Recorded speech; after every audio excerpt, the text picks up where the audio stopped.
Shalom, Midweek Worship Community dimanapun Anda berada. Pada hari ini mari kita bersama-sama kembali memuji dan menyembah Tuhan yang akan menyukakan hati Tuhan. Let's worship Him.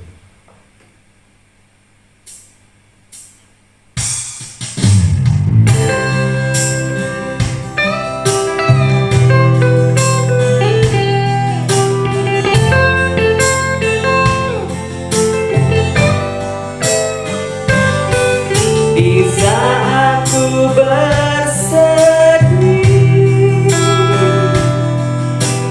Kau selalu berikan penghiburan. Di saat aku lemah, Kau selalu berikan kekuatan yang baru.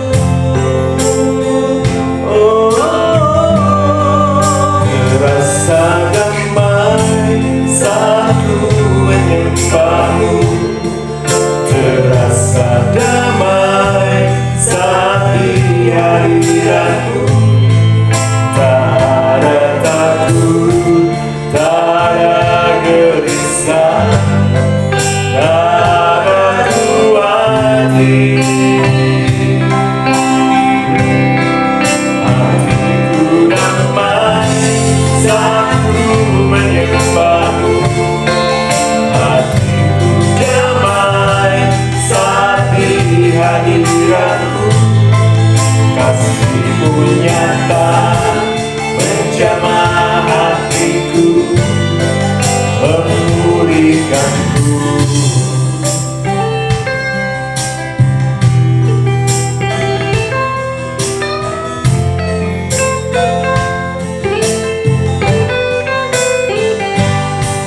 Di saat ku bersedih, Kau selalu berikan penghiburan. Di saat aku lemah, Kau selalu berikan kekuatan yang baru.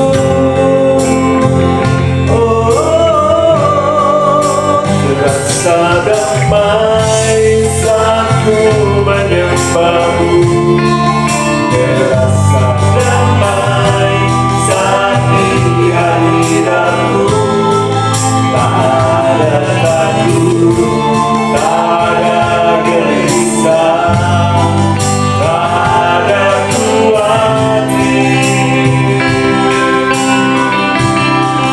Hatiku damai saat ku menyembahmu. Hatiku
itu hanya kami dapatkan di dalam Engkau Tuhan Yesus.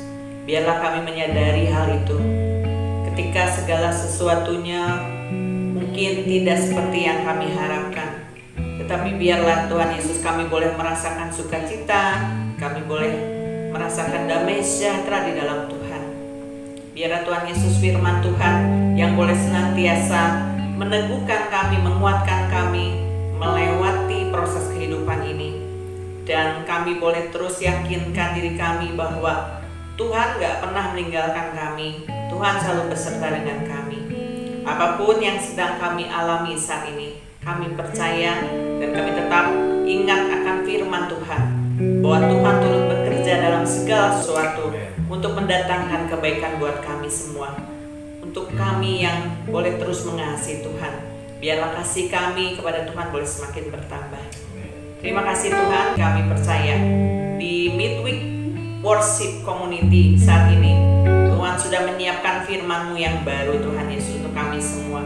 Dan biar Tuhan akan urapi hamba-Mu, urapi setiap kesaksian pujian, dan juga urapi setiap hati-hati kami yang mendengar firman-Mu Tuhan Yesus, sehingga benih firman Tuhan akan terus bertumbuh di dalam kehidupan kami. Di dalam nama Tuhan Yesus kami bersyukur, haleluya, amin. Amin, amin, amin. Midweek Worship Community, pada hari ini kita bersuka cita. Kita akan diberkati melalui puji-pujian dan juga firman Tuhan oleh para worshipers, yaitu Amy dan Glory. Enjoy His Word. Shalom, Pastor Nathan, Pastor Yuni, dan semua yang tergabung dalam Midweek Worship Community. Saya ingin mengucapkan terima kasih untuk kesempatan yang diberikan. Pada hari ini saya ingin menyaksikan cintanya Tuhan lewat sebuah kesaksian pujian, di mana pujian ini berkata Tuhan Yesus tetap sama dari dulu, sekarang, dan selamanya, tidak pernah berubah. Saya ingin menyaksikan cintanya Tuhan melalui hidup saya. Saya berasal dari Sukabumi dan tahun 2003 saya merantau ke Jakarta. Di Jakarta hidup tidaklah mudah, di mana saya harus berjuang sendiri. Banyak kesulitan yang saya hadapi. Tapi saya bersyukur kalau sampai saat ini Tuhan tetap pimpin saya, tetap jaga saya. Tuhan tetap berkati saya, dan saat ini juga saya bersyukur kalau saya bisa mempunyai sebuah keluarga. Saya mempunyai 2 orang anak dan suami yang sangat mengasihi saya. Tuhan Yesus begitu mengasihi kita. Tuhan Yesus tidak pernah berubah dari dulu, sekarang, dan sampai selamanya. Hendaklah pujian ini yang akan saya naikkan, yang ditulis oleh suami saya, Glory Siotang, menjadi sebuah berkat tersendiri bagi kita semua. Tuhan Yesus tidak berubah dari dulu, sekarang, dan sampai selamanya. Kasih-Nya tidak berubah dalam hidup kita. Haleluya Yesus, terima kasih Tuhan. Kasih-Nya tak berubah di dalam hidup kita. Kasih-Nya menerima apa adanya kita. Sungguh berharga mulia diriku di mata-Mu. Kasih-Mu Tuhan sempurna bagiku. Yesusku, Kau tetap sama, tak pernah berubah sampai selamanya. Yesusku, Kau tetap sama, dulu, sekarang, dan selamanya.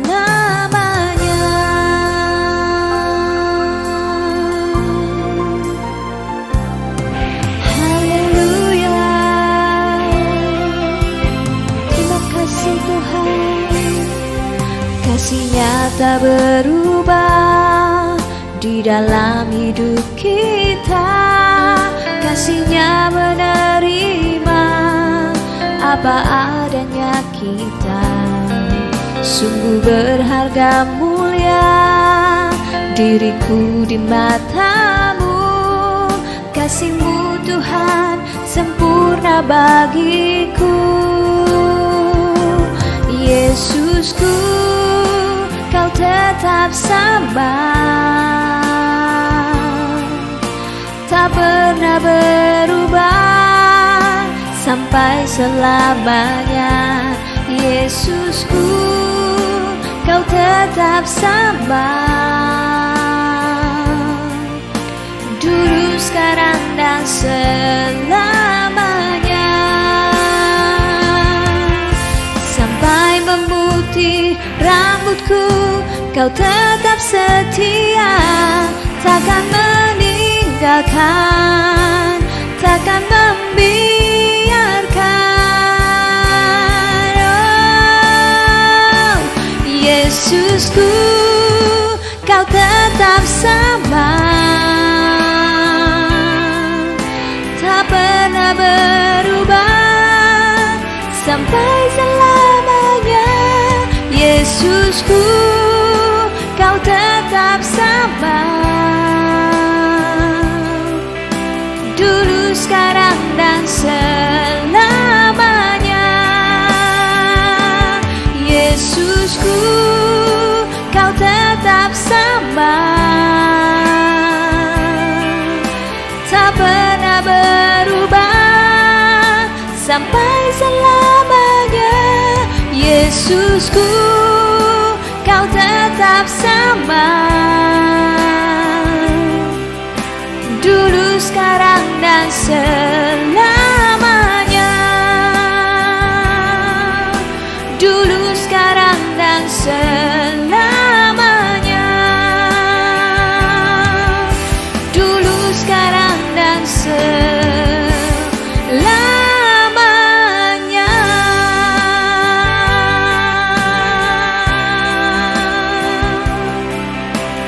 Oh, terima kasih Yesus, kasih-Mu tak berubah sampai selamanya.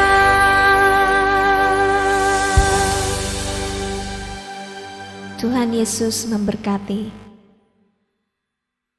Shalom Bapak Ibu Saudara sekalian terkasih dalam Tuhan. Shalom Pastor Nathan dan Pastor Yuni. Terima kasih di dalam komunitas Midweek Worship Community yang sudah memberikan kesempatan buat saya untuk bisa menyampaikan firman Tuhan. Dan mari Bapak Ibu Saudara sekalian, hari ini kita mau belajar sama-sama firman Tuhan. Mari kita akan bersatu di dalam doa. Bapa yang baik, terima kasih buat hari ini, buat anugerah-Mu, buat kebaikan-Mu. Kalau kami sampai saat ini ada sebagaimana kami ada. Tuhan, terima kasih, kami mau belajar firman-Mu. Urapi hamba-Mu, urapi setiap orang yang mendengar, sehingga setiap firman yang keluar telah keluar daripada-Mu ya Roh Kudus, yang menerangi setiap hati kami. Urapi kami Tuhan dari awal, pertengahan hingga akhir, sehingga firman-Mu adalah menjadi kekuatan dalam menghadapi masa-masa pandemi yang sulit ini. Di dalam nama Tuhan Yesus kami sudah berdoa dan mengucap syukur, dan semua yang percaya sama-sama kita berkata amin. Bapak Ibu Saudara sekalian, hari ini kita diperhadapkan dengan dunia yang terus berubah. Kita tahu sebelumnya pada masa-masa normal, ya 2 tahun yang lalu kita harus menghadapi namanya pandemi COVID. Ya bahkan sampai saat ini COVID itu masih ada gitu. Dan oleh karena pandemi COVID inilah perubahan-perubahan terjadi. Yang dulunya bekerja ada yang kena PHK. Yang dulunya bekerja selalu di kantor, sekarang berubah pola pekerjaannya, ada yang di rumah gitu. Dan juga kalau kita pergi ke tempat-tempat yang umum, kita tahu bahwa tidak sebegitu leluasanya lagi. Setiap orang harus ada namanya aplikasi pelindung diri. Dan sekarang kita tahu bahwa keadaan ekonomi juga berubah. Bahkan begitu menjadi sulit, sampai ada beberapa instansi atau beberapa perusahaan yang tidak kuat bertahan. Ya, perubahan-perubahan ini semuanya itu disebabkan oleh situasi pandemi yang sulit yang sampai saat ini belum berakhir. Ya, dunia itu gak bisa menjanjikan keadaan akan tetap sama. Tetapi ini ada kabar baik buat kita semua, bahwa ada yang gak berubah, yaitu Kristus tetap sama, baik kemarin, hari ini, dan selama-lamanya. Yang percaya berkata amin, amin. Oleh karena itu pada saat ini saya mengambil tema ini di dalam Ibrani 13 ayat 8, bahwa Yesus Kristus tetap sama kemarin, hari ini, dan selama-lamanya. Amin. Ada berapa hal yang akan kita sama-sama belajar bahwa Dia tetap sama, Bapak Ibu Saudara sekalian. Yang pertama, bahwa kasih-Nya tidak berubah. Kasih-Nya tetap sama, dahulu, sekarang, besok, dan selama-lamanya. Di dalam Maleakhi 3 ayat ke-6 bahwa bahwasanya aku Tuhan tidak berubah dan kamu Bani Yakub tidak akan lenyap. Kasih manusia mungkin saja berubah. Dahulu begitu dekat sama kita. Dulu pokoknya apa-apa kita mungkin bisa dapatkan bantuan. Tapi saat ini kita semua diperhadapkan dengan yang penting buat diri kita atau keluarga kita dulu, baru orang lain. Ya benar, dunia gak bisa menjanjikan bahwa dunia tidak pernah berubah atau kasih orang gak pernah berubah. Tetapi sekali lagi bahwa hanya kasih Tuhan yang tidak pernah berubah. Kasihnya tetap sama dulu, kemarin, hari ini, dan selama-lamanya. Saya akan memberikan contoh bahwa kasih Tuhan itu tidak pernah berubah. Bapak Ibu Saudara sekalian, saya menemukan bahwa Tuhan Yesus mengasihi seorang yang bernama Petrus. Kita tahu bahwa Petrus yang tadinya adalah seorang nelayan dijadikan Tuhan Yesus menjadi murid-muridnya. Petrus termasuk murid yang dekat dengan Tuhan Yesus. Banyak hal di dalam situasi Tuhan Yesus sering berkomunikasi dengan Tuhan Yesus. Dan Petrus juga termasuk orang yang vokal dan pemberani. Dan kita tahu dan kita setuju bahwa Petrus adalah murid Tuhan Yesus yang sangat istimewa. Tetapi kita tahu bahwa mirisnya Petrus itu tidak konsisten dengan apa yang diucapkan. Dia pernah berkata di dalam Matius 26 ayat 35. Kata Petrus kepadanya, sekalipun aku harus mati bersama engkau, aku takkan menyangkal engkau. Semua murid yang lain pun berkata demikian juga. Tetapi di saat Tuhan sedang ditangkap dan diadili, kita tahu tidak ada seorang pun yang berani pasang badan untuk membela Tuhan Yesus. Bahkan Petrus ketika ditanya oleh 3 orang apakah dia adalah pengikutnya, Petrus tidak berani menjawabnya. Bahkan dia ketakutan dan malah menyangkalnya.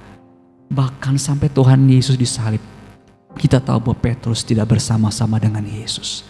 Tetapi ini berita kerennya Bapak Ibu Saudara sekalian, kasihnya tidak berubah kepada Petrus. Tuhan Yesus setelah dia bangkit, dia malah mendatangi Petrus dan malah bukan menghakimi dia, bukan mengutukinya, bukan menyindirnya atau menyindirnya, tetapi justru Tuhan Yesus ingin Petrus menjadi alat kasihnya untuk mengembalakan domba-domba, orang-orang yang membutuhkan kasih Tuhan. Bapak Ibu Saudara sekalian, mungkin kita adalah Petrus masa kini. Dulunya kita begitu dekat dengan Tuhan, rajin beribadah, rajin melayani, dan apapun pokoknya untuk Tuhan deh.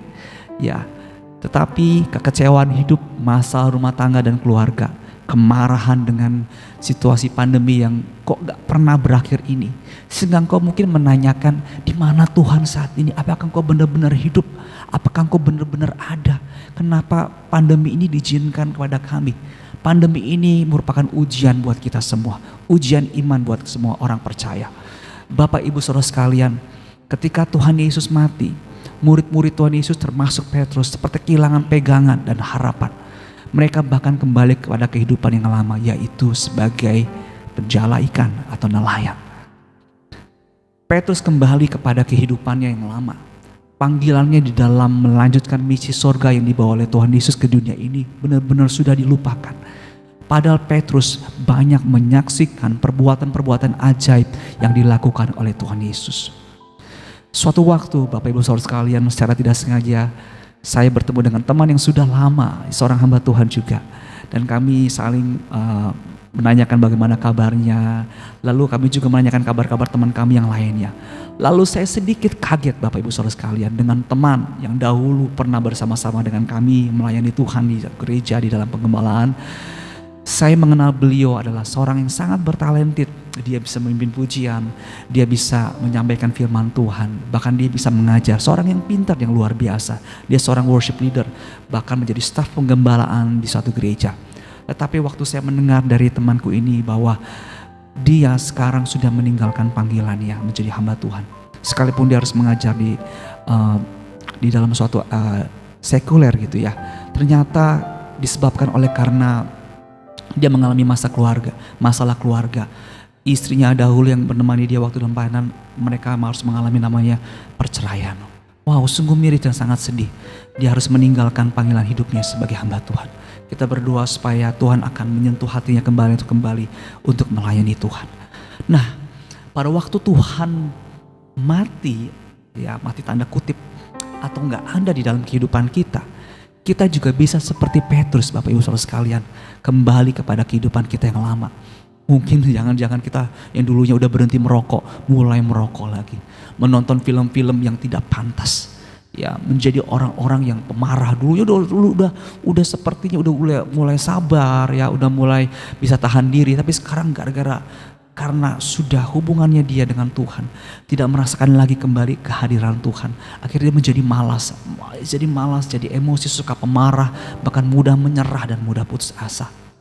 Saya ingat Bapak Ibu saudara sekalian, saya adalah Petrus saat ini.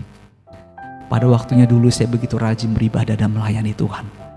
Akan tetapi karena masalah keluarga dan jiwa yang haus akan kasih sayang, dan malah terperosok dengan tontonan-tontonan yang tidak pantas dan kehidupan yang sangat jauh daripada Tuhan.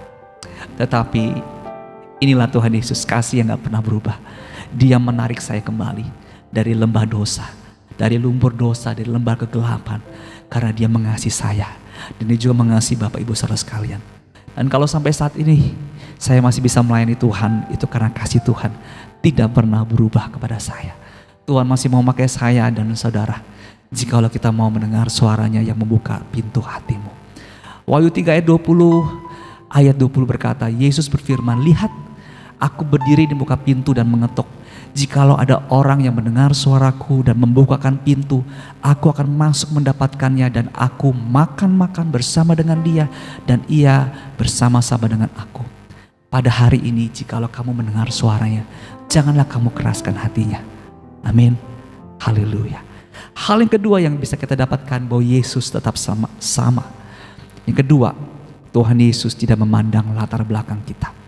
Yesaya 43 ayat keempat, oleh karena engkau berharga di mataku dan mulia, dan aku ini mengasihi engkau, maka aku memberikan manusia sebagai gantimu dan bangsa-bangsa sebagai ganti nyawamu.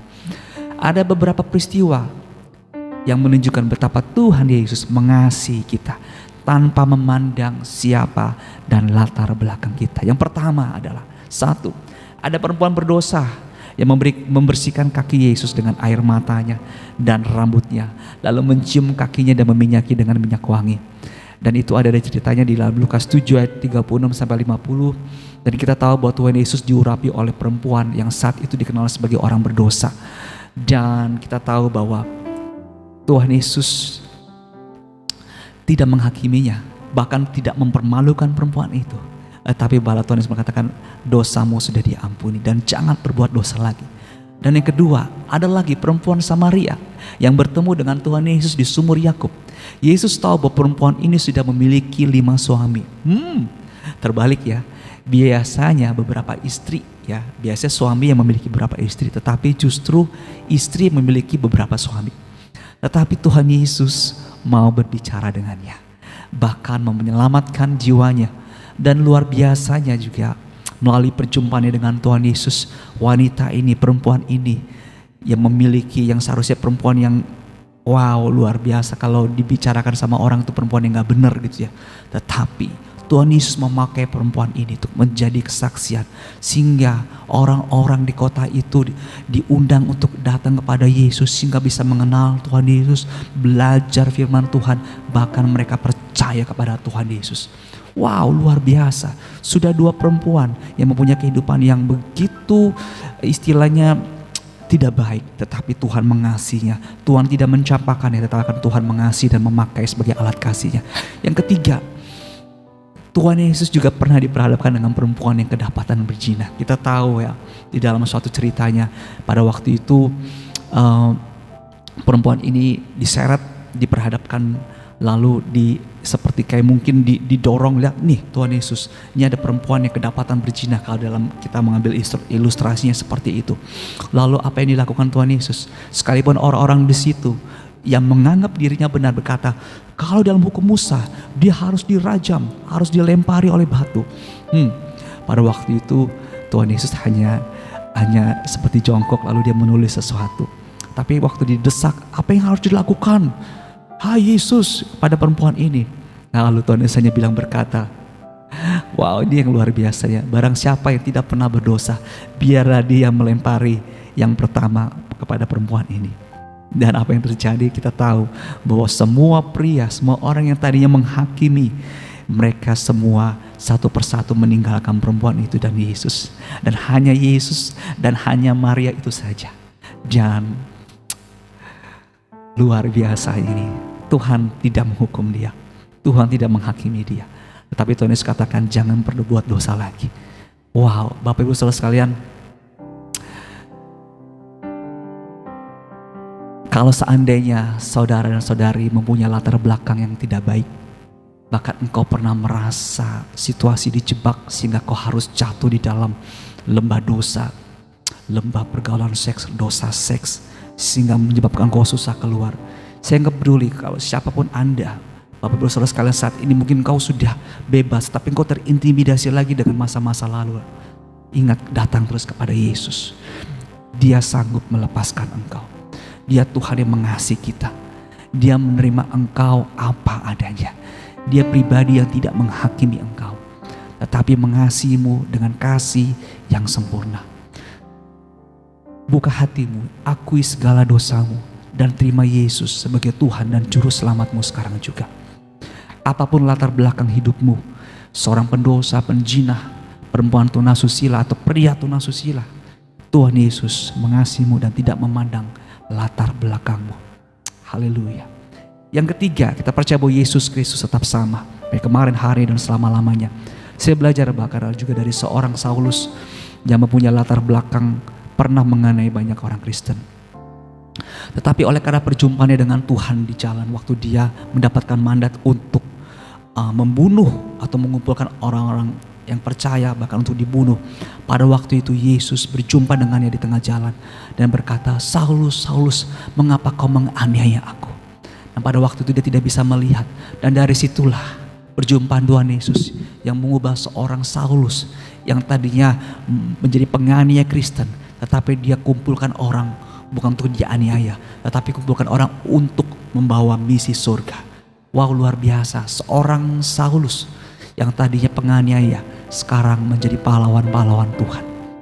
Mungkin saudara-saudara juga adalah Saulus-Saulus masa kini yang dulunya membenci anak-anak Tuhan, bahkan sangat membenci Tuhan Yesus, pernah jadi preman-preman ya. Ingat, Tuhan Yesus sangat mengasihi saudara sekalian. Ada banyak kesaksian-kesaksian orang yang menyerahkan dirinya kepada Tuhan Yesus, padahal masa lalunya adalah seorang pembenci Tuhan, pembenci anak-anak Tuhan. Tetapi Tuhan sudah mengubah hatinya, luar biasa. Yang keempat, tokoh seorang Daud. Daud walaupun dia sebagai seorang raja, dia juga tidak luput dari pelanggaran dosa. Ketika dia melakukan pembunuhan berencana sampai menyebabkan seorang perwiranya yang bernama Uria harus meninggal oleh karena Raja Daud mengingini istrinya yaitu Batsheba. Dan sampai akhirnya seorang nabi bernama Nabi Nathan menegurnya, dan Raja Daud mau mengakui dosanya dan menyesali perbuatannya dan kembali kepada jalan yang benar. Ada beberapa contoh tadi yang saya sudah sebutkan adalah contoh gimana Tuhan gak peduli latar belakang hidup kita. Tidak peduli betapa dalamnya engkau jatuh di dalam dosa, betapa engkau terjebak di dalam lumpur dosa. Ingat bahwa Tuhan membuka hatinya, Tuhan membuka tangannya, asal kau membuka hatinya untuk masuk di dalam kehendak Tuhan. Saudara-saudara, engkau mungkin dulu sebagai pembuli, sebagai pencuri, penjahat, preman, atau pejabat-pejabat yang pernah terjerat korupsi atau hukum. Atau Anda yang pernah mengalami penyimpangan seks LGBT. Atau kita pernah terjatuh di dalam dosa pergaulan bebas, obat-obatan, pornografi yang membuat kita jauh dari Tuhan. Tuhan Yesus mau menerima apa adanya kita. Sebab kita sangat berharga dan mulia. Dan Tuhan Yesus sangat mengasihi kita. Dia tidak menghakimi kita walaupun kita layak untuk dihakimi. Dia tidak menolak kita walaupun dunia mungkin menolak kita. Tapi Tuhan tidak akan membiarkan kita karena kita dikasihinya. Efesus 4 ayat 22. Yaitu bahwa kamu berhubung dengan kehidupan kamu yang dahulu harus menanggalkan manusia lama yang menemui kebinasaannya oleh nafsunya yang menyesatkan. Manusia lama kita adalah kejahatan kita, percabulan, tukang marah, tukang tipu, korupsi, suka ngomong-ngomongin kotor, nonton-nonton pornografi, perselingkuhan, dan apapun itu bertentangan dengan firman Tuhan. Mari apapun dirimu, keadaanmu, mari datang kepada Tuhan. Biar Tuhan Yesus akan menyucikan kita dari segala kejahatan dan pelanggaran dosa kita. 1 Yohanes 1 ayat ke-9 katakan, jika kita mengaku dosa kita, maka Ia adalah setia dan adil, sehingga Ia akan mengampuni segala dosa kita dan menyucikan kita dari segala kejahatan. Jangan keraskan hatimu. Pada hari ini juga firman Tuhan berbicara kepada kamu. Datang kepada Tuhan. Serahkan dirimu supaya Tuhan bekerja dalam hidupmu. Hal yang terakhir Bapak Ibu Saudara sekalian yang perlu kita renungkan, bahwa Yesus Kristus tetap sama, yaitu 3, kuasa mukjizatnya masih ada. Pada waktu Tuhan Yesus datang ke dunia, tanda-tanda mukjizat dan perbuatan ajaib dan kuasa kesembuhan menyertai dari setiap pelayanannya. Bahkan kuasanya itu pun sekarang masih terjadi, masih kita alami bagi setiap orang yang percaya kepadanya. Amin. Kisah Rasul ayat 2 ayat 19 katakan bahwa, dan aku Tuhan ya, hanya huruf besar, akan mengadakan mukjizat-mukjizat di atas, di langit, dan tanda-tanda di bawah, di bumi, darah dan api dan gumpalan-gumpalan asap. Mukjizat Tuhan dan kesembuhan sampai saat ini masih terjadi, bahkan di akhir zaman ini. Apalagi di zaman pandemi ini, banyak orang yang sakit, dan kita percaya bahwa kuasa mukjizatnya tetap sama dulu, kemarin, sampai selama-lamanya. Bagi setiap orang yang saat ini sedang mengalami sakit penyakit, mari datang kepada Tuhan. Bagi Bapak Ibu Saudara sekalian saat ini mengalami butuhkan pertolongan, datang kepada Tuhan. Kuasanya tetap sama dulu. Dia adalah sanggup melakukan mukjizat-mukjizatnya. Sampai saat ini dia sanggup melakukan mukjizatnya. Dan itu bisa terjadi, dan itu bisa kita alami pada kita semua. Sebab Tuhan kita dahsyat. Bapak Ibu Saudara sekalian, saya akan memberikan kesaksian apa yang terjadi buat saya dan keluarga saya pada waktu masa pandemi. Pertolongan Tuhan juga di saat yang sulit ini masih ada. Ya, pada waktu itu di masa pandemi itu saya ingat ketika kami harus keluar dari rumah kontrakan, dan itu sampai di deadline-nya kami harus pindah. Kami belum menemukan rumah, dan ditambah saat itu keadaan ekonomi kami sangat sulit ya, karena pada waktu itu biasanya kami ada pekerjaan, ada berkat daripada Tuhan melalui kami harus pergi keluar, saya ngajar, tetapi oleh karena pandemi saya harus ada di rumah. Saat itu saya bingung, istri saya juga bingung, kami sedih, kami harus pindah kemana, terutama di masa pandemi ini yang kami gak boleh keluar, tapi kami harus keluar.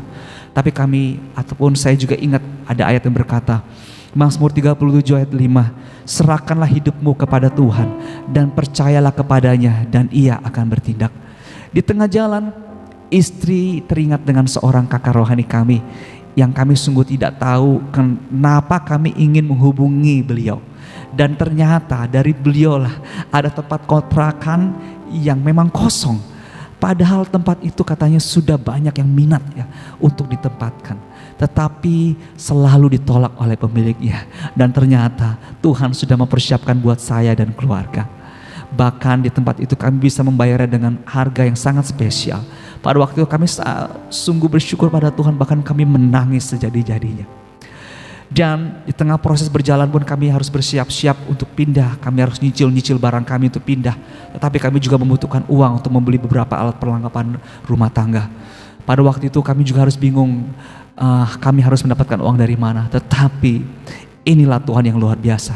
Pada waktu kita berdoa, pada waktu kita percaya, pada waktu kita mengandalkan kekuatan pada Tuhan, Tuhan akan juga memberikan hikmat pada kita semua. Pada waktu tiba-tiba Tuhan kasih hikmat untuk menjual namanya style musik ya. Style musik itu adalah dimana melalui musik itu semua orang, jadi dengan membeli musik itu orang bisa memakainya untuk pelayanan gitu ya. Jadi pada saat itu Tuhan kasih hikmat jual yang style musik itu kepada orang-orang di online. Dan puji Tuhan, Tuhan kasih hikmat untuk menjual alat-alat musik dengan harga promo. Dan tiba-tiba ada berkat Tuhan yang mempersiapkan kita untuk bisa membeli berbagai macam perlengkapan-perlengkapan buat kami pindahan. Wow, kuasa Tuhan benar-benar dahsyat banget. Sampai saat ini bahkan Tuhan pasti pelihara hidup kami. Oleh karena kuasanya tetap sama. Dulu, sekarang, sampai selama-lamanya. Dia tidak pernah berubah. Dia masih bisa melakukan mukjizat kuasanya kepada kita semua. Bapak Ibu Saudara sekalian yang terkasih di dalam Tuhan, saat ini apapun keadaanmu, ingat Ibrani 13 ayat 8 bahwa Yesus Kristus tetap sama baik kemarin maupun hari ini dan sampai selama-lamanya. Mari Bapak Ibu Saudara sekalian, mari kita akan bersatu di dalam doa. Bapa yang baik, terima kasih buat kebaikan-Mu, buat kemurahan-Mu. Kami percaya padamu Tuhan, bahwa kasih-Mu gak pernah berubah. bahwa Engkau juga mengasihi kami tanpa memandang latar belakang kami. Dan kuasa mukjizat-Mu masih berlaku sampai saat ini. Dan kami percaya Tuhan, kami hanya belajar untuk mempercayakan hidup kami di masa sulit ini, bahwa Engkau tidak pernah berubah di dalam kehidupan kami.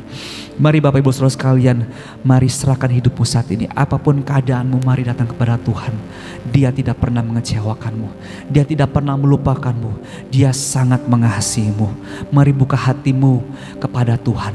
Dia sanggup menolongmu, Dia sanggup membebaskanmu, Dia sanggup mengangkatmu dari segala keterpurukan. Terima kasih Bapa, terima kasih Bapa. Firman-Mu yang sedikit ini biarlah Tuhan Yesus akan menjadi kekuatan buat kami untuk menghadapi masa-masa pandemi ini. Terima kasih Bapa, kami bersyukur padamu. Di dalam nama-Mu Yesus kami sudah berdoa dan kami mengucap syukur padamu. Haleluya, amin, amin.